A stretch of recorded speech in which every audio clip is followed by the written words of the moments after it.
Happy Friday. Hello, what is up? Welcome to another episode of 8-Bits. I am so excited today because, as we progress in episodes, originally JP and I decided to go with this version thing.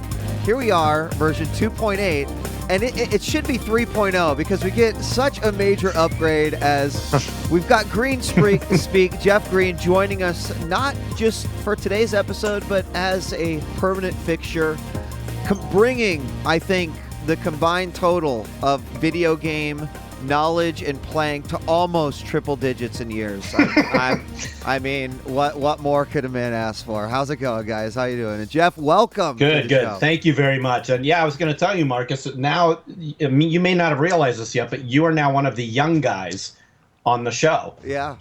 I did that for you. Thank you. It's always appreciated. It's always appreciated.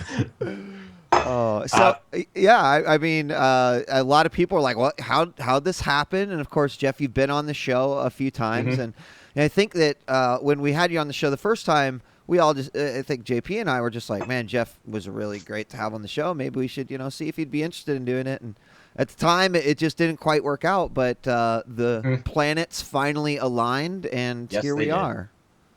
Yeah, they did. And, I knew of you guys beforehand and had watched a bit of both your shows and was a fan. And somehow it just worked. I mean, when I guested on, I felt like, we got along very well and it was super fun. And and now I can do it. So why not? Let's do it. And now that we've got you locked into a 3-year contract, we can be really mean to you and hate all your opinions. And, Right. Have we talked about my payment yet? Yeah. Well, that was on the last page of the contract. So I'll really excited. And of course, not much else has changed about the show. Just continue to kind of do what we've been doing. But now we have an extra voice and great mind from the games industry. So let's kick things off. JP, how are you doing? Man, I had a great sleep schedule going. I went and drove a NASCAR. Life was great, and then Diablo 3 came out, and my life's just been in ruins, man. Yeah, it's been in tatters. I've got like a whole list of questions because over the past couple weeks here on 8-Bits, you've just been this needle that's wavered back and forth between I'm not that. I'm gonna play it, and here you are, and I've tuned in, and it's just been Diablo 3. Reaper of Souls the entire time. So pretty much that's my life the past week. It's not, I don't know if it's a good thing. It kind of sucks. Has it changed the game a lot for you? I mean, has it changed the experience? Yeah. I mean, I guess we can just go ahead and jump into it. Yeah, let's do it. Back when I first played Diablo 3, I played the night it came out. I was actually at the MLG studios because I was still working at MLG in New York. I was up there for 4 weeks. And I woke up at like 2 a.m., walked 2 blocks down to the office, went up the elevator. Like I had to make sure that I could get past security, all the stupid stuff. And I locked myself in the studio. And I remember Sundance coming in at 8 a.m. that morning.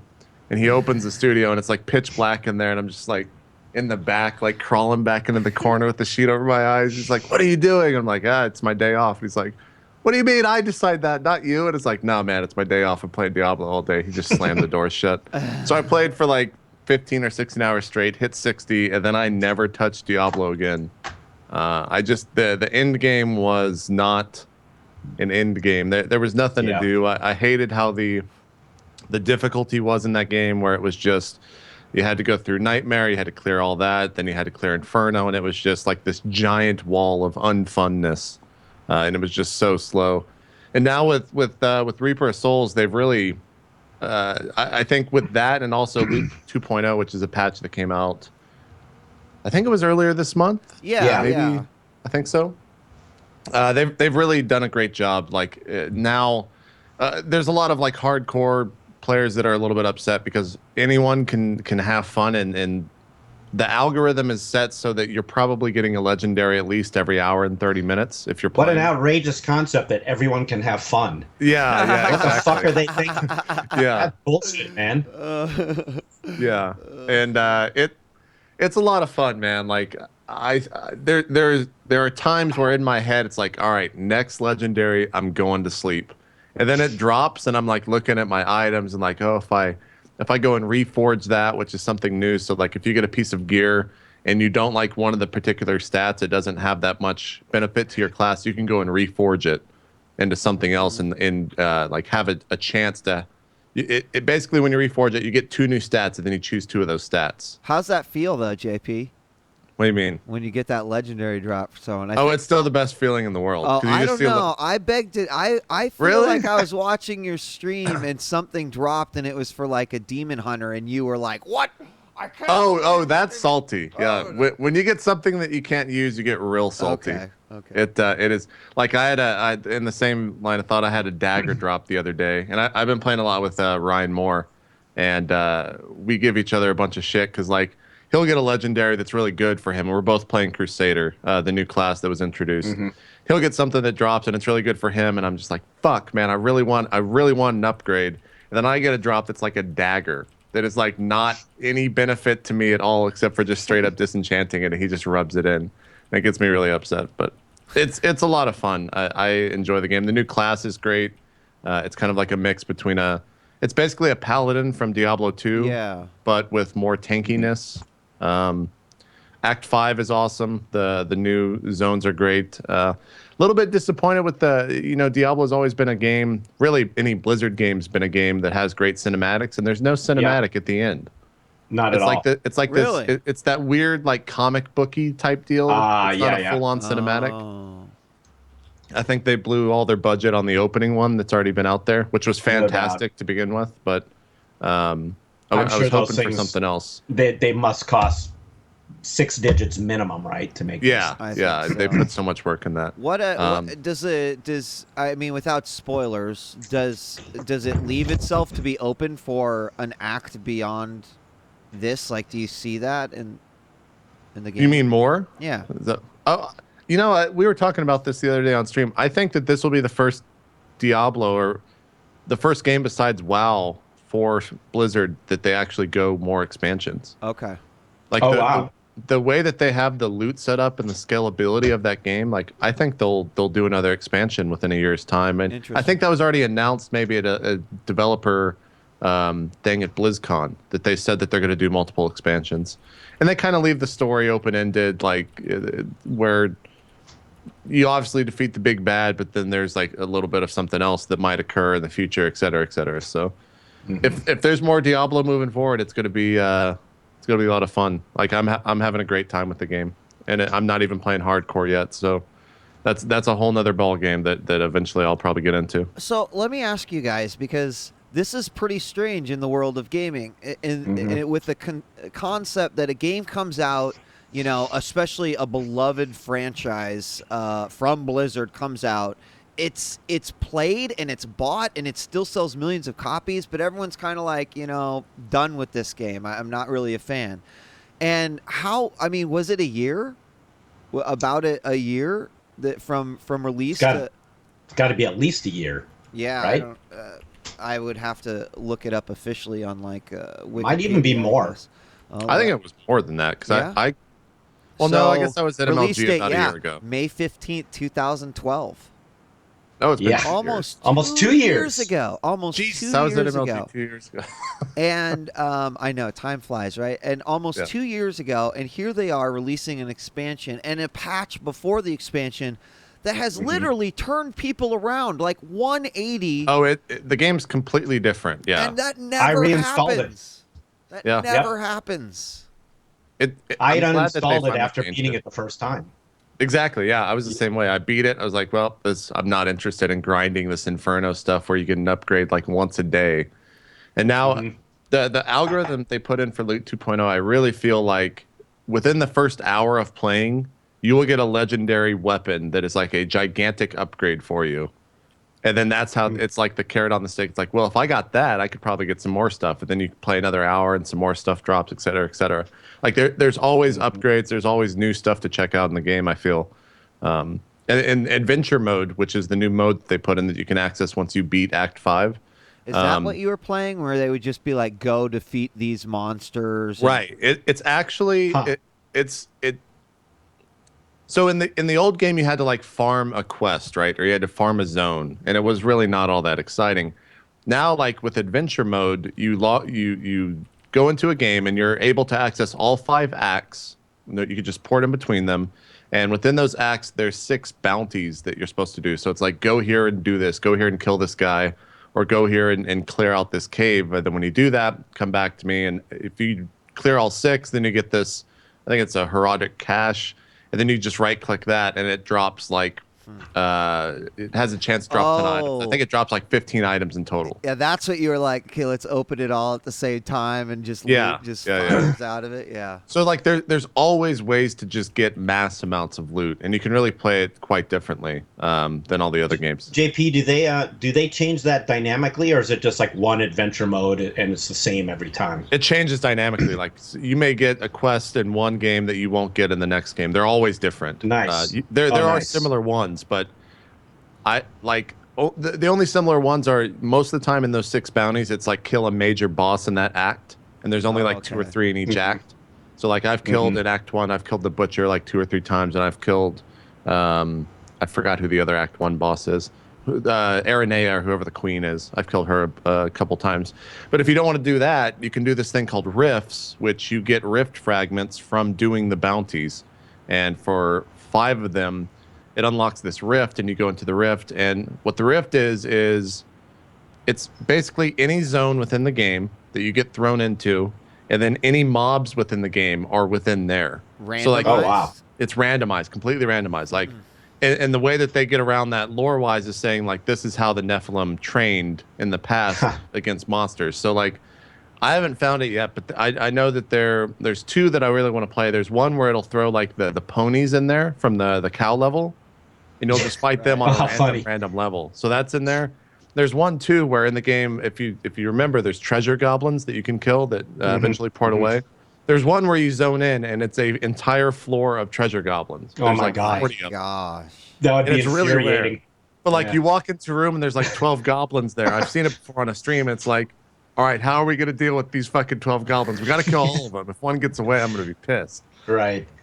Do they scale the monsters in the Rift mode then? Do they scale to where you are at, or what? Yeah. Everything scales to you, whatever level you're at. Even if you have more people in the game, it'll scale, and it'll also increase. It encourages you to play with people because it'll increase the legendary chance, or the magic find drop. So if you're playing with 4 people, you have a much higher chance than just playing by yourself. Even the UI, not even in the game, but like they have a clan system now. So you can just join a clan, you can make it, there's no prereqs, you just create it. Then all your friends can join. And then whenever they get a legendary, if they're in your game or not, it'll actually paste it into the clan chat saying so-and-so looted this item, and you can just click that item and see what they got exactly. And it's really cool. I've got a clan filled with like 150 of my community, and like every second there is a legendary dropping, and I'm just like, most of the time I'm not even playing the game. I'm just like looking at what people got, That's see if it's any insane. good or not. So it's a ton of fun. Every class got a new ability. The Crusader is a ton of fun. All right, I don't here's the know. big question, I think. Yeah. You played Diablo 3, you came out of it, you were back into Diablo 3, you're obviously pretty happy with the changes. Like, how long do you see yourself continuing to play this game? It seems like you're having fun with it. Do you see another cap that you will hit, or do you see like the point in which you might lose interest? Is it a game being released? Is it just what? That's where I've been kind of struggling with it a little bit, because I don't know. Like right now, all I'm doing is grinding for gear, and I'm really only competing against Ryan in terms of what I have. And I know like what is considered good within the game, because there's like, because of a website, and I can see like what the top people have damage wise. And so I don't know like if I hit that, if I'm just going to be bored and keep grinding for it, or if I'll try to get all perfect gear. The thing with March is that there was just so many games at such a rapid pace. Like I played Infamous on Monday because I was gone all weekend. I played it for like 5 hours and I haven't touched it since. I played Dark Souls for 30 hours, and then something else came out, and I haven't touched it since. So I still need to get back to those games. So I don't know. Maybe I'll just wane off of Diablo a little bit and play some other games. Sure. But that's always been see. my fear and problem with Blizzard games, is once I start playing them, if they're really good, that's kind of it, and I play nothing else. In fact, the first time that I quit WoW, years ago. And note, I said first time, but the first time I quit, it was like a relief. It was almost like being freed from jail. Yeah. So it was like, oh my Dude, I was God, just like the same way. now I can finally play other games. Cause I always felt like I was cheating on WoW. Like, by playing something else. I felt like I was letting my guild down. I was Yeah. missing out on things. And so it felt good to quit, I hear you. Yeah. Man. but I love it. Every day, man, I have a battle within myself. It's like, I was graciously gifted a year sub to WoW. Like I could just open it up right now and then start playing. It's not going to cost me anything. I could do it. And then it's just like, no, don't The new stop it. expansion. First taste is free, man. Yeah, Yeah, always, exactly. always. Exactly. So I'll probably just wait for the stupid expansion again, and I'll play that. Did you see what they're offering, Jeff, if you buy the expansion right now? No. Oh, I shouldn't tell you. I'm going to tell you this anyways. If you buy it, they give you Oh. a free level 90. Oh my And God. it actually gives, if it's 60 or above, it gives you 600 professions. 2 professions already maxed out. God. Oh. It's like, what the fuck, man? That's the worst. It's the worst That is tease the I've ever ultimate seen. comeback. Come Shit. back. Yeah. It's like you're gonna buy the expansion anyways. Just buy it now so you get a free 90. Right. God And that's damn it. that's how I look at it. They are evil. They are. They are evil. 100% evil. So I was at GDC last week, and I saw a couple games there that I can talk about. A couple games I still can't talk about. But one of them, and you guys like who have tuned in the show, you know that anytime a new Lego game comes out, you're probably going to hear Wheat talk about it. Yeah. And so and I'm sure Jeff knows this too. Like when GDC rolls around, like you will get a bazillion emails from a bazillion different developers that are just trying to get eyeballs on their game. And so, it's already hard enough to pick and choose, but for this one, it was really easy for me. It is the Lego minifigs, minifigures MMO. Oh. It's like they made a game about figs. What the fuck, Lego? No, so it's Lego minifigures online, and they're called minifigs. That's like the nickname of them all. And it's done by Funcom, which, as you know, they've had somewhat of a rocky time in the MMO world, but they've always managed to keep things going and change their games enough to to sustain them. I didn't really care about that going in. Like I was looking at this from like a Lego game is the ones that are on the console like that, they're super quality and they are hard. Like you've got to do quite a bit to reach that level of quality. Yeah. And I have to say, this game is really interesting because it's obviously targeted at the young sort of Skylanders, Disney Infinity audience. But more so, it is literally an MMO trainer. Like, really? My son will play this game, and I know then he would be able to jump into war. Like it is the 0.5 to Warcraft being the 1.0. It's amazing. Like the way it works is that you are the player that controls 3 different minifigs. I'll show also. You have 3 different minifigs, and they all have their own power, and you can sort of switch in between each of them. And then they have spells, so you create these combinations using the minifigs. For example, I was using like this ice skater who would like do twirls and freeze people, and then I would use the bee girl, and she would like stick bees on people, and she had a slow like a big thing of honey that she threw on the ground. That sounds like that Swap Force Skylanders game. The thing about Skylanders is that that headline. it is very much more like an action adventure game, where this is an MMO. This is like use these minifigs to take out this armored guy. Use this minifig to, put honey on the ground and slow all of the enemies. And you don't really die in the game, right? Like you're just constantly going through it. The cool thing about it is when you defeat the bosses, then you earn like the little minifig packages. You open it up and it's another minifig that you get to use in the game. So it with its own unique powers. So it has that collectible side to it. But the game it looks great. It has a lot of like adult jokes in it. We went through went through this Pirate's Cove. You know, you've seen all the pirate Lego stuff. And at one point you get to this part where there's this port, and you see it's kind of out of place, but there's all these computers, and you're like, what? It's been pirate themed the whole time, but then in the back it has like a the head and crossbones, and it's an obvious like reference to the Pirate Bay that is in this game for kids. You know, like That's just crazy. It is kind of crazy. Yeah. Like there's a lot of stuff in there that, you know, adults will probably get, and other kids be like, I don't know why there's these computers here, but these guys did it's going to be interesting to see what Funcom does with this, because I guarantee you, like, my kid will be all over this game. It's really cool, and they're taking all the previous series, so they're building off of all of the characters that have been released, and they're just giving them these unique. So like all the other IPs that have been made for Lego, that's all in this? All of the specifically little minifigs that Lego owns. Okay. Is it possible that we could see things like the Star Wars and I thought you were saying like it's going to have Indiana Jones, Batman, Star Wars, Harry Potter. That's a possibility. That would be kind of crazy. They have to, right? Like that would be the end game, but I think they've got to show that they can do it. And there's hundreds of minifigs for them to choose from that aren't Star Wars or Turtles or whatever. But for them to crack into that franchise, like this could actually be Funcom's most successful MMO by far.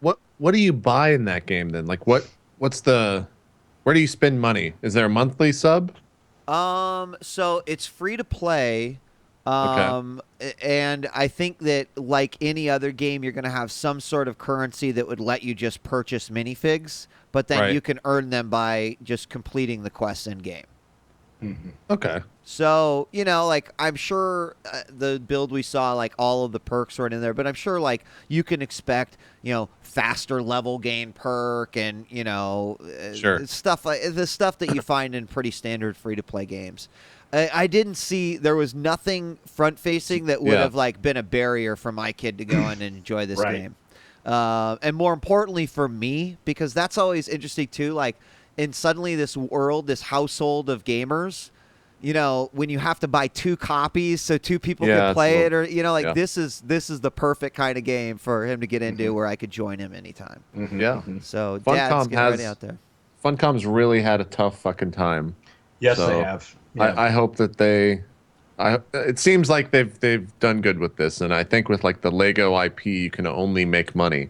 Like I think that's just a standard in the contract. Like you have to make money. I mean, it's kind of hard, even though Telltale, right?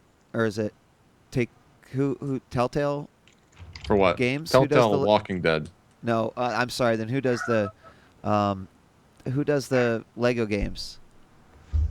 Oh, I don't know. I don't play. They're also TT. I don't know. Anyway, I'll figure it out. They set the bar high, right? I mean, from every franchise is almost happy to hand over their creative IPs because these guys will do it justice. Seriously, so they have a very hard, like a high bar to achieve, but it was fun. Yeah, I think that I think the Lord of the Rings Lego game was like the best Lego game or the best Lord of the Rings game in the last couple of years. You know, they've really actually made so many Lord of the Rings games too. What's amazing to me about Lego is like how much geniuses are the people at Lego. I mean, how old are Legos? Yeah, it's true. And they're still relevant. Oh, they completely remade the brand with these games and with this movie. Like it and with their franchise choices, you guys. I mean, like, dude, I look at my son's Lego collection, and there is an absurd amount of Star Wars Legos. Like, that was such a major, big, as it is for any company. Look at Rovio with Angry Birds. Some of the independent pinball, like Zen Pinball, has Star Wars franchise. Like, they've been a little bit more liberal with it, and any company that's touched it that's been successful has definitely benefited from it. And yeah, I think Lego has sort of entered into that realm, and it's quite amazing to see. Yeah.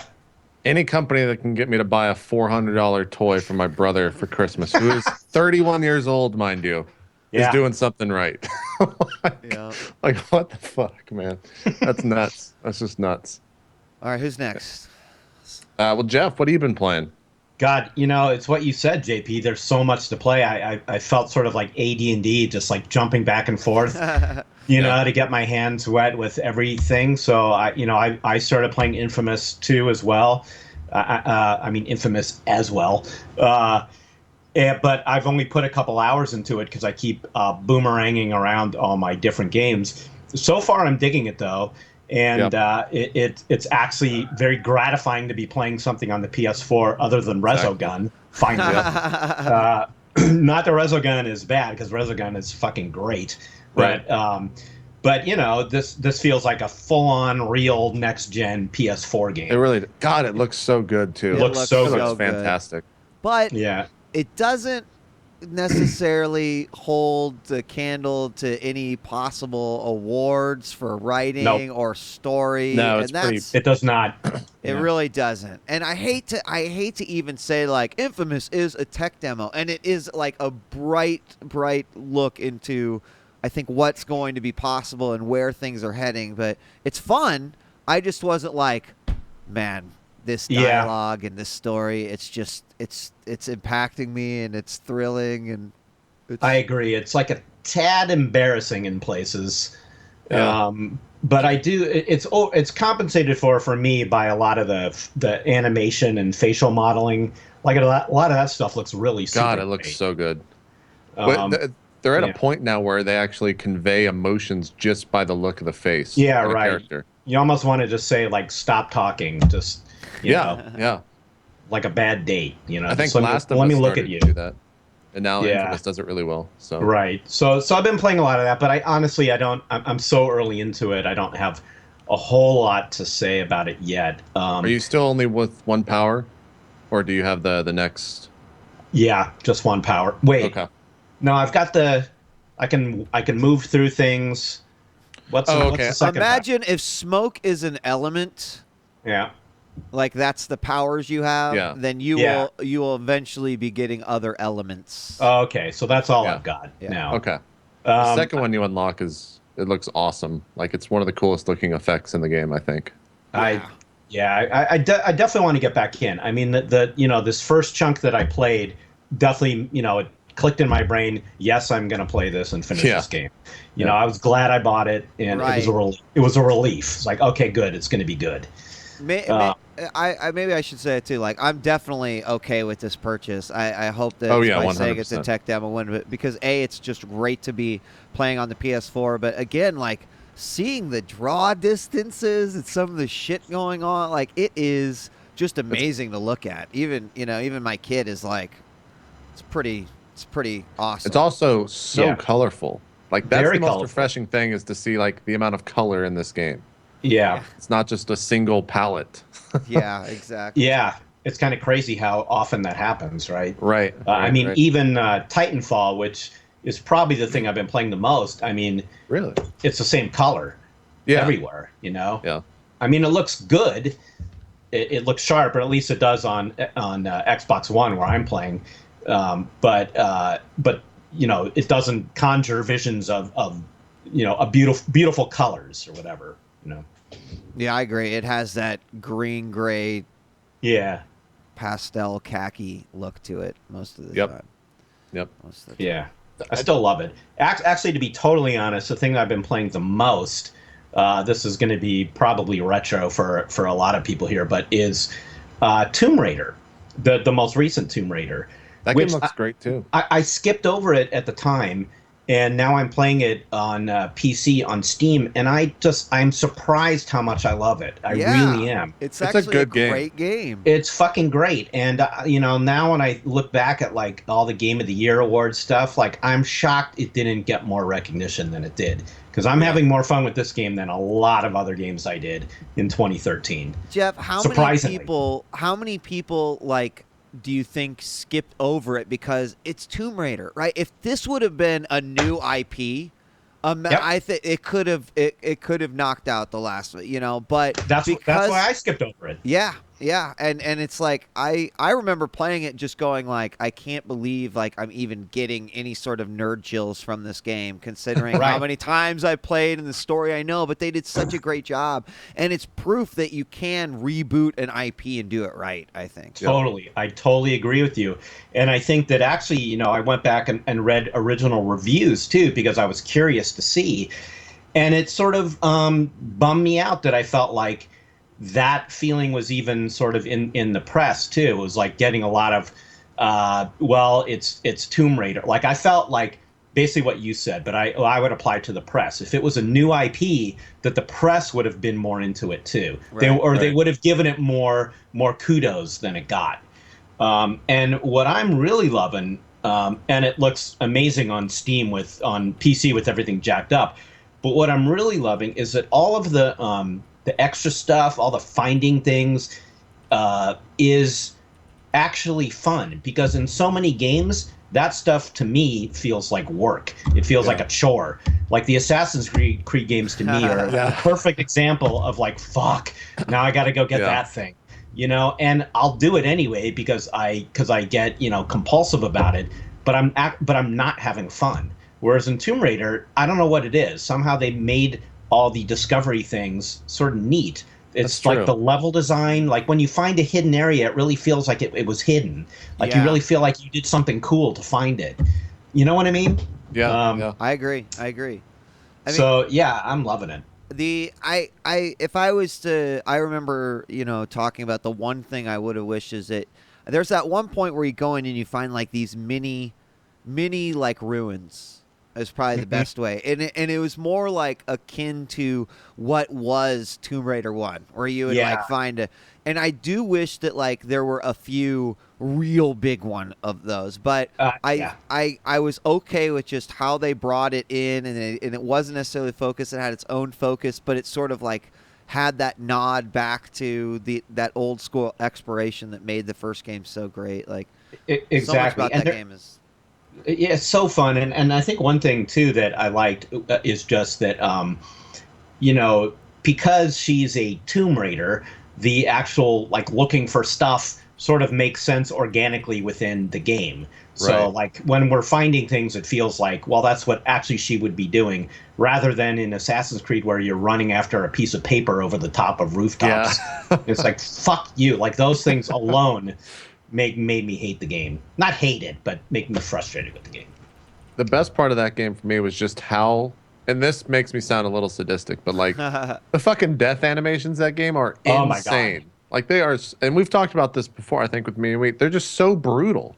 She just takes like a stake through like the neck, and her neck is just sitting there like ragdolling. I'm just like, that was awesome, but it's like, God, it's so brutal. It is brutal, and it did get there was some controversy around that, both before it came out and after it came out, and I actually read on, it might have been NeoGAF or somewhere, somebody who just, it was a separate thread on NeoGAF where somebody said that they just can't play the game because it's too brutal for them in terms of the visual effects and the sound effects too, like the cries crunching, and it's like Okay. And I get that. I respect that. Imagine a big, large stick is going through your abdomen. Now give me that scream. Take 49. Let's do it. Oh, my God. And then I'll just one more game I'll mention. And I do this not just out of respect for my alma mater. I don't know if everybody knows, but my previous job was at PopCap. But I've been playing a lot of Garden Warfare. Which again, I don't get anything from PopCap anymore for saying that, but I really feel like they did a super cool job with that. I agree with that game, and what I have found funny is that when I'm sitting in my living room and I feel like playing an online shooter, I've been going back and forth between Titanfall and Garden Warfare, and I'm finding and I've been finding it harder to do well in Garden Warfare than in Titanfall. Like, even though Garden Warfare is ostensibly like the kids' game. Oh, it has a skill ceiling. Yeah, it's tough.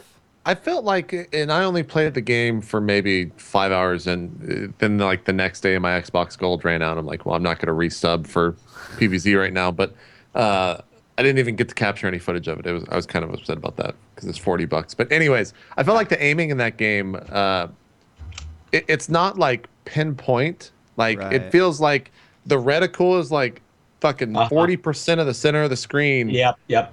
And it's like dragging that along, trying to hit stuff, but it's not. You can't get it because it's using a stick at the same time. Like, I really want to see what that game's like when it comes out on Origin on PC.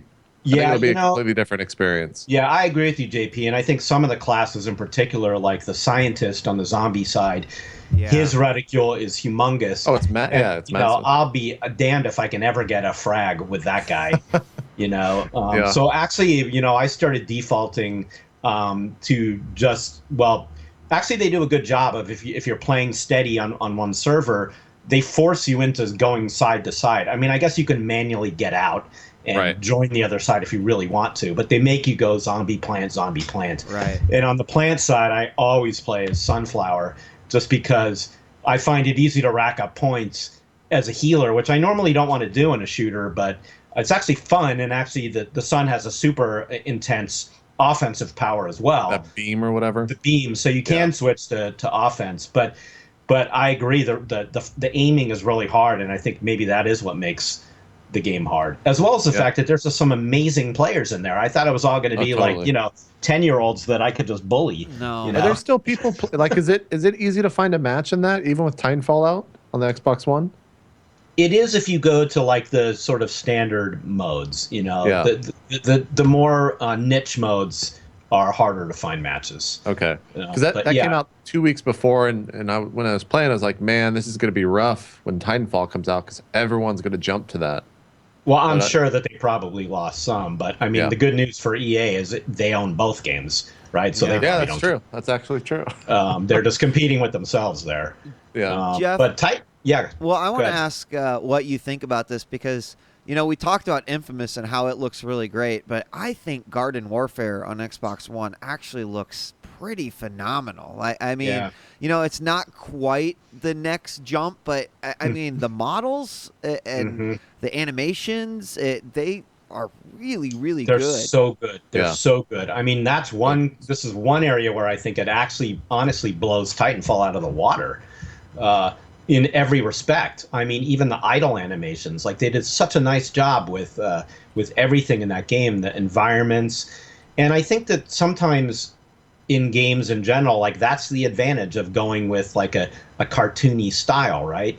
I mean, they never go out of date, right? This game is not going to look dated in even 5 years because they're not trying to be realistic. If you go back and look at games that we called photorealistic in the 90s when I was reviewing games, they look like blocky, horrible pieces of shit. Yeah. Right? Like our perception of what is realistic constantly changes. Whereas a game like this or World of Warcraft or any game that sort of uses that kind of style, it can maintain that kind of fresh look always.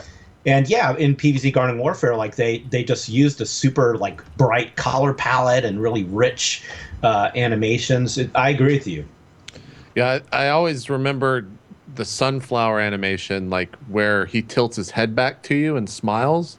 That's like one of the best I've seen in a long, long time. Like even just something so simple as that made me happy, made me excited to be playing that game. Yeah. Just because of the stupid smile on his face when you get a kill or do something.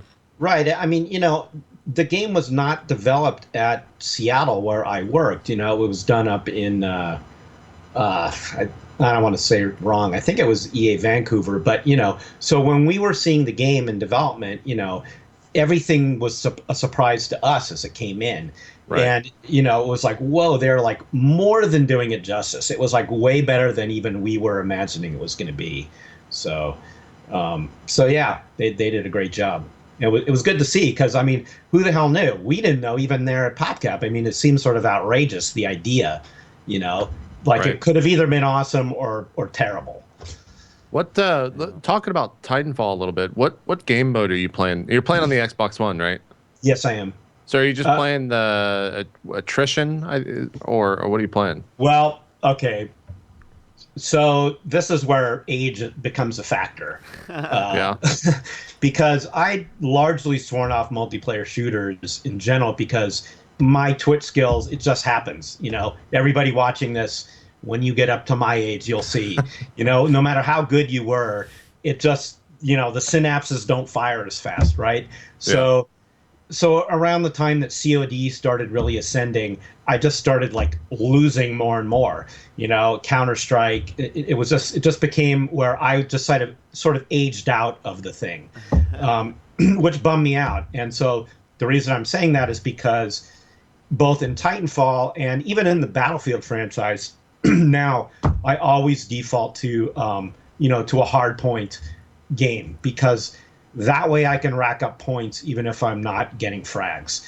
I like to play attrition. It's a fun mode, but I'm going to be at the bottom of the leaderboard almost all the time. And fortunately, my ego is not that invested in my frag count in general in life, so I'm okay with being at the bottom of the leaderboard. I don't really care. But right.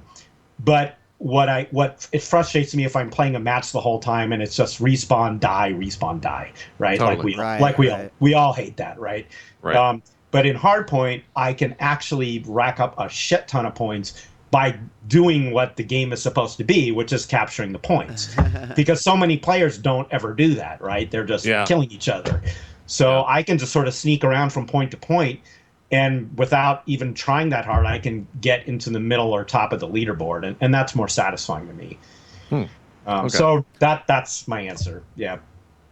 Hard. Yeah, I haven't messed around too much on I don't even own it for the Xbox One, so I haven't played it at all. But me and Marcus played a lot on the PC, and we're completely enveloped in the CTF game mode. Oh yeah, fun. CTF, I got to try that. I also heard, well, at least someone in chat earlier was saying that apparently they have made some changes to matchmaking, which was taking, I guess, skill curve a little bit more into consideration. Oh, thank God. I might have to jump in just to see, In the sense where it doesn't put you with, like, level ones if you're at level 50. I definitely, in all my Titanfall experience, had both sides of the spectrum, where I was playing, CTF matches against guys that just had no clue. Maybe they hadn't even played the mode before, even if they were high level. And then I've played versus other guys where I've been on the team with a bunch of guys that have no idea what's going on, and they're going around killing people without really paying attention to the flag and stuff like that. So, I don't know how deep that goes. I wasn't able to find any quick info on it either. So I really need to try that mode. I mean, that's the mode I played in Unreal Tournament back in the day. It's a lot of fun, man. The movement makes it so much more fun than all the other modes for us. But we were playing PC, so I don't know if that. I don't know how quick the movement is on Xbox One. PC, it's fast as hell. Like it's Quake-like or Unreal-like how fast you can move through the maps. But I haven't touched it on Xbox One. I remember. Like last week, actually, Sean Elliott was tweeting that CTF is like, there's badasses now. There's like really, really, really, really good players out there that are just destroying that mode. I believe it. I mean, with the right burn cards, like there were some there. JP, I always think about that map where there's literally like you can run across two walls to get to the other side of the map, and I wish I knew the name of it. It's the crashed spaceship that you're like running through. But yeah, I mean, with the right burn cards and sprint and the right build, I mean, you can cap in like 4 seconds. It's ridiculous, some of the stuff you can do. I really love the burn card mechanic. That was such a cool idea. And it's another thing that gives a mediocre to shitty player like myself like a chance, to do well. I was taking a lot of advantage of what's the name of the card? I think it's Rematch, the one that respawns you right where you died. Yeah. And that's so great for just getting revenge on assholes who kill you. Well, they don't. Once you die, they don't think to look back. So you exactly just kill them when they. Yeah. Hi, I'm back. Yeah. So I also really like sort of the burn card mechanic. And if you don't have anything else on Titanfall, I actually have another game that sort of incorporates something like that would be a good segue. So there is a mobile game, and you guys are immediately half of the audience like, oh God. Go refill my cup. I'm the mobile guy, right? So uses the Crytek engine and is a game called The Collectibles. And what you are is you have these cards that represent soldiers.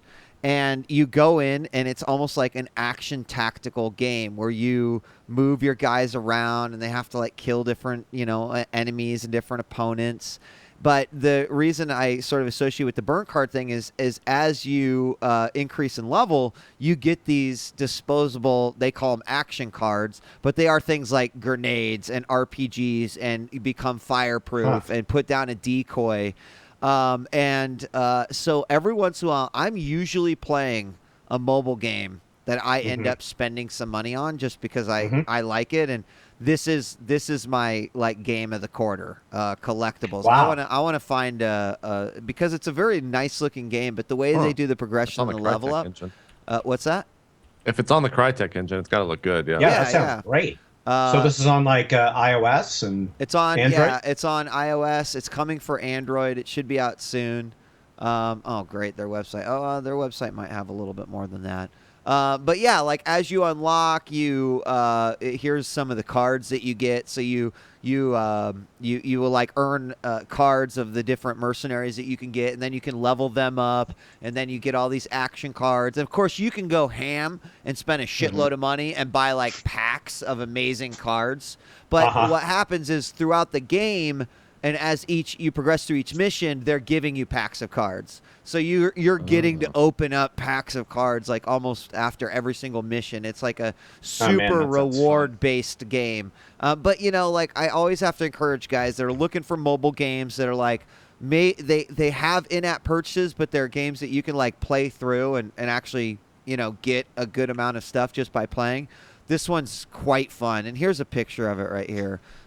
You can see that you're just the guys. You kind of control them around just by touching around the screen.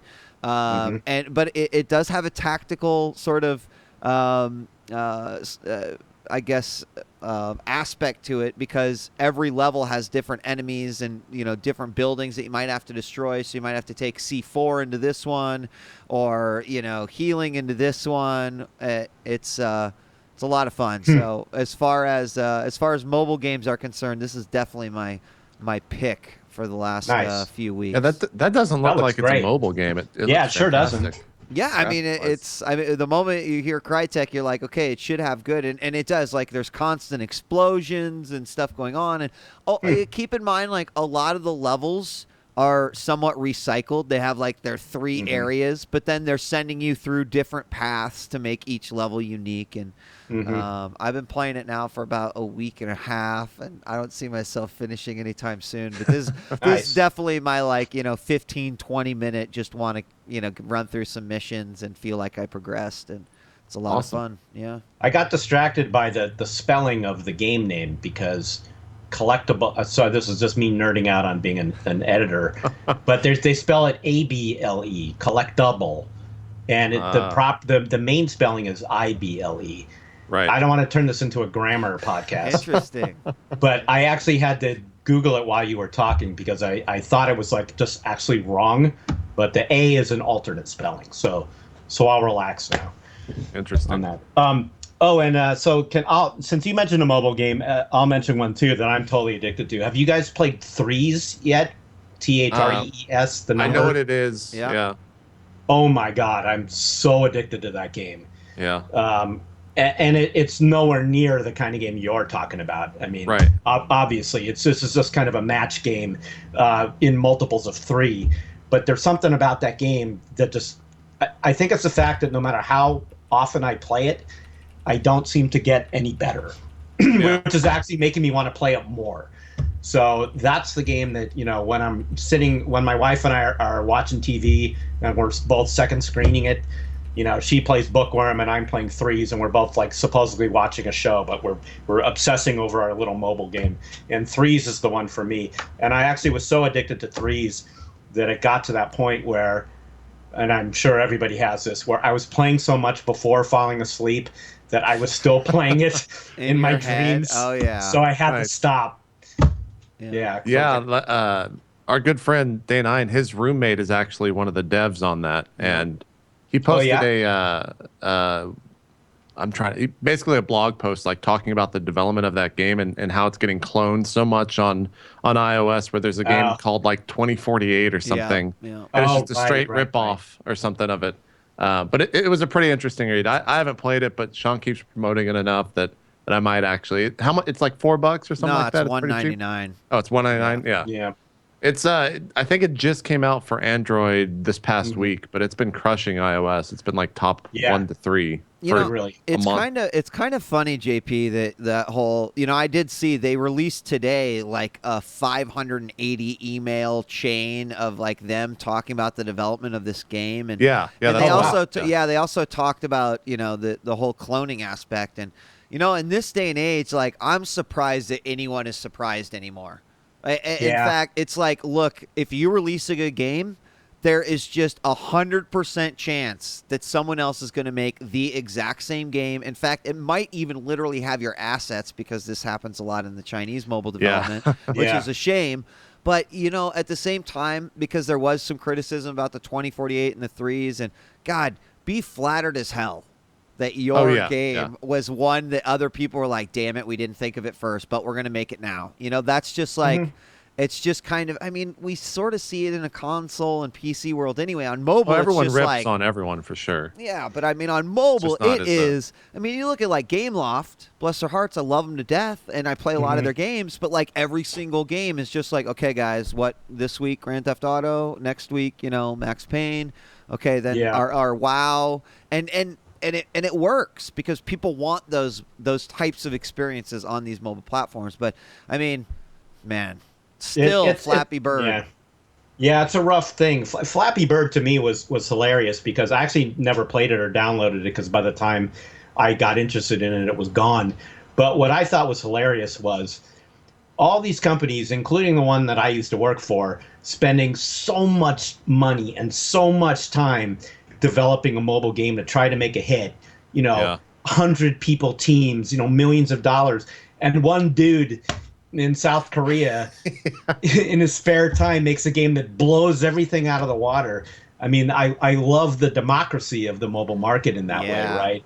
Yeah. But the downside of that is then the cloning and it just makes discoverability so much harder, right? Yeah. It's such a Wild West thing. And if you come up with a good game like Threes, and a week later there's 20 different versions of Threes, you're right. There is a flattery aspect, but there's also sort of a like, how do you compete? How do you make a living making a game like that? Yeah. It's rough. It's rough for those guys. I think we'll probably go ahead. Well, go ahead. Nope.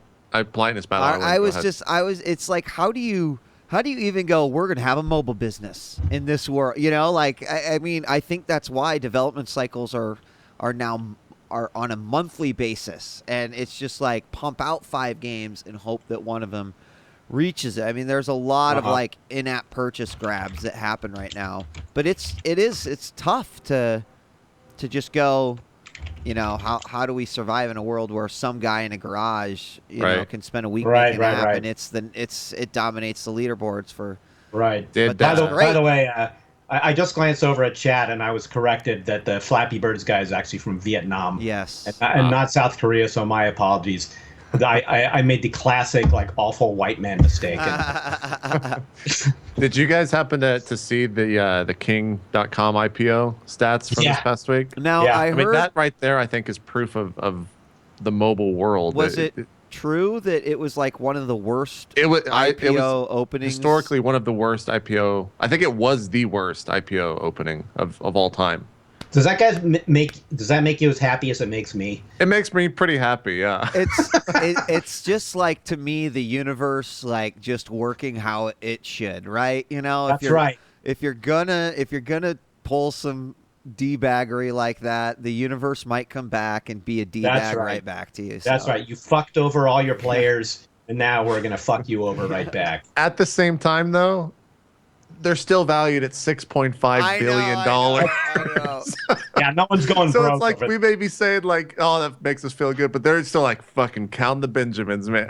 They don't give a fuck. They're still laughing all the way to the bank. It's interesting though, because when you put them in contrast to someone like the guys that make Puzzles and Dragons, Because see, I mean, tell me what you think about this, but a lot of people are saying too, and I agree with this, that like King is a one-hit wonder, and that what really can they do with Candy Crush beyond like making more Candy Crushes? Whereas like Puzzles and Dragons, not only have they started to introduce like licensed characters to their franchises, but they could just create Puzzles and Dragons too. Like I mean, even like Candy Crush, I see as an easily replaceable game, whereas Puzzles and Dragons, because it was a little bit more the first of its kind, it was able to capture a lot of that audience. And now there's a lot of audience that is like, well, I've already put so much money into Puzzles and Dragons, why would I play anything else? And what's going to be very interesting is like the next step for these games, in that, does Puzzles and Dragons continue on this road forever,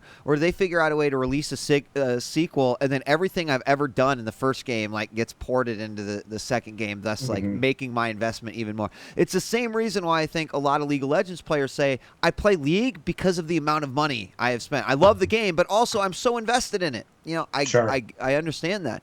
I just wonder if a game like Candy Crush, if they do have it, can they make another hit as big as that game? I don't know. If you go look at King's, site and their resume, they have a ton of games. They have hundreds of games, and so that actually makes this worse, because they just make one piece of shit after another, and they struck gold with this one, and God knows it was an incredible piece of gold they struck. Right. But their track record is terrible. Yeah. Like, it's hard to not see that they just got lucky once. Yeah. Because they'd have nothing else that's any good. So, boy, I sure wouldn't have invested in that IPO, especially because it seems to me it's like with Zynga too. Like, the IPO happens at the exact moment when you feel the thing is peaking. It's like just a little too late. Like, isn't everybody getting sick of Candy Crush now already? Like, I deleted it, because I admit I played it like everybody else did, but or like most people did. But I'm done completely. Didn't they announce for another fact that fuck, what was the game you were just talking about? Wheat. What? Not Candy Crush, but the other one, Puzzle Dragons. Puzzle Dragons. Didn't they announce that thing's making $100 million a month at GDC? Yep. Yeah. God damn. And that's just it. Like, it's hard for those Puzzles and Dragons style of clones to succeed. But the thing is that it's turning into like the MMO world, where no one expected to beat WoW, but if they could grab even a small percentage, then they could actually make money on the game. And that's what happened. And it's the exact same thing. I mean, it's right. And if you go look at the App Store at the top grossing, it's always Clash of Clans and Candy Crush and Puzzles and Dragons. And there's been a lot of talk in different quarters about having Apple actually remove that list from the App Store, because the natural tendency for all of us is to go look at what other people are playing, right? Like, and that list never changes, so the rich just get richer all the time on that list. I mean, it seems like it would just be its own category, right? Like top in-app purchase games, right? But you're absolutely right, and it is the plight of every mobile game developer to get into that top 100, because that's really where your game starts to get the eyeballs. But you nail it, Jeff. They are in a system where that's not even possible because of the snowballing effect that continues to happen. Yeah, it's a rough market. I mean, it's sort of ironic in a way that a couple years ago, when iOS started really hitting it. Well, iOS has been big for a long time, but when iOS gaming started coming into its own, a lot of people were talking about how, like, well, this is the great new opportunity for indies, right? To just like not have a big budget and to be able to get on the map. And it's almost harder now. Yeah. Like Steam is a much easier way to get visible, really, than the iOS at this point. Agreed. Yeah. All right, should we take a quick break, come back, finish off what we've been playing, and we'll move on to the news? A lot of the chat's getting restless. They're like, talk about Oculus Rift at Facebook. And I was like, it's coming, guys. Don't worry. So we're going to take a quick break. And when we return, our second half of 8 Bits. Don't go away. We'll be right back.